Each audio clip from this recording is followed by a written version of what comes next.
Luffy, kayang-kaya na si Admiral Kizaru? Bali nagumpisa nga itong chapter 1091 sa pag-atake ng Pacifistas Mark III at mga mechanical sea beast sa mga marines. Kung maaalala nyo sa last chapter, bago nga pumasok itong si Kizaru sa loob ng Egghead Island, inutusan na nga ni Sentomaru itong mga bata niya. Kaya naman nakita nga natin itong ilan sa mga Vice Admirals na dumipensa. Itong Vice Admiral nga na mahaba ang leeg similar yung vibes kay Queen. Ultimo yung way ng pag-atake niya at itong robot arm niya. Itong si Vice Admiral Dal naman nakita na rin natin sa aksyon. Mabilis nga lang niyang nasipa itong isa sa mga Pacifistas. So kung maaalala nyo guys may CCTV nga sa Fabrio Base kaya nakikita ng mga nasa Labo Base ang nangyayari. Similar nung time na unang ma-reveal si Dr. Vegapunk. Kaya naman itong pangyayari nga sa Fabrio Base nasaksihan nila Usopp. Nung makita naman ito ni Dr. Vegapunk kampante nga siya na madidepensahan ni Sentomaru itong Egghead Island laban kay Kizaru. Pero hindi pa nga rin nawawala yung pag-aalala niya dito. Meaning close talaga itong dalawa na to na malalaman natin mamaya kung bakit. At dito ipinakita na nga yung laban nila Kizaru at Sentomaru. Pagkasipa nga ni Kizaru gamit yung Devil Fruit powers niya agad ngang tumalsik itong si Sentomaru. Kasabay nga nito nagpaulan pa ng lightning beam si Kizaru. Pero agad din namang nakailag itong si Sentomaru. Sinasabi nga ni Kizaru na sumuko na daw siya. Pero hindi nga daw yun magagawa ni Sentomaru dahil sa may pangako nga daw siya kay Luffy. Nung marinig nga yun ni Kizaru bigla siyang nagulat at tinanong si Sentomaru kung kailan pa daw ito naging kaalyansa ng Straw Hat Pirates. Ang sinagot nga lang ni Sentomaru kahit na sino pa daw ang gawin niyang alyansa, as long as mapapaalis daw ng buhay sa isla na to yung savior niya, doon daw siya kakampi. Meaning ganun na lang kahalaga si Vegapunk para kay Sentomaru. At nung oras nga na-atake na naman si Kizaru nagkaroon nga ng flashback. Bali ito nga yung oras kung kailan nakilala ni Sentomaru itong sila Vegapunk at Kizaru. So natagpuan pala nila Vegapunk itong batang Sentomaru na pumapatay ng mga oso. At dahil nga sa na-impress itong si Vegapunk at ang gusto lang ni Sentomaru magkaroon ng trabaho, kinuha nga siya ni Vegapunk bilang bodyguard niya.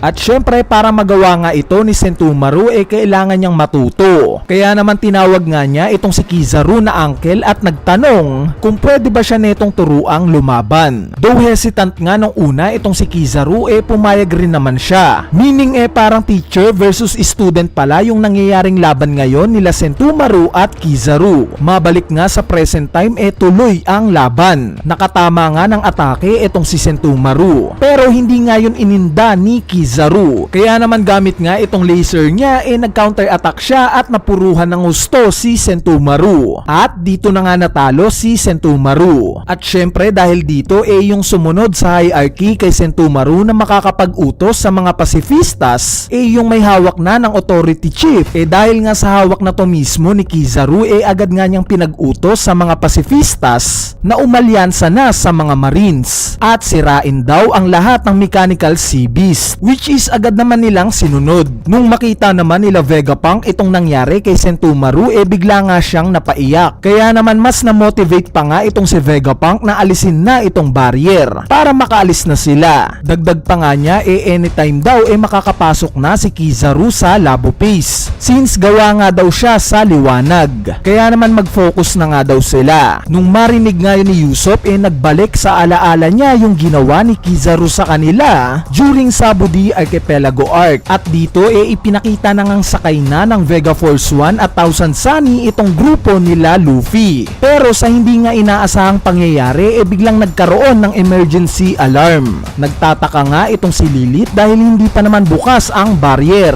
Kaya imposible nga namang may makapasok sa Labo Base. At dito ipinakita na nga si Kizaru na mabilis lang na tumagos sa barrier. Nanghihinayang nga siya para kay Vegapunk dahil kailangan niya tong patayin. Sa kabilang banda naman nagkakagulo na dahil nakita na nga nila sa loob itong si Kizaru. Hanggang sa biglangang may napansin itong si Stacy. Gumalaw na pala itong si Rablucci para patayin si Vegapunk. Buti na nga lang at alerto itong si Stacy at mabilis na nakaharap nakaharang. Pero ang kapalit nga nun bumagsak siya at malubha ng sugatan. Nung makita nga ito ni Kaku nagulat rin siya at parang gusto nga niyang tulungan si Rabluchi. Si Sanji naman bigla ngang kinuha itong bubble gun ni Nami para sana atakihin si Rabluchi. Pero bigla nga siyang naunahan netong si Zoro. Inatake nga ni Zoro si Lucci at sinabing, "Porket alam mong may kakampi ka na, feeling mo ba na matatalo mo na kami?" Ang sinagot nga lang ni Lucci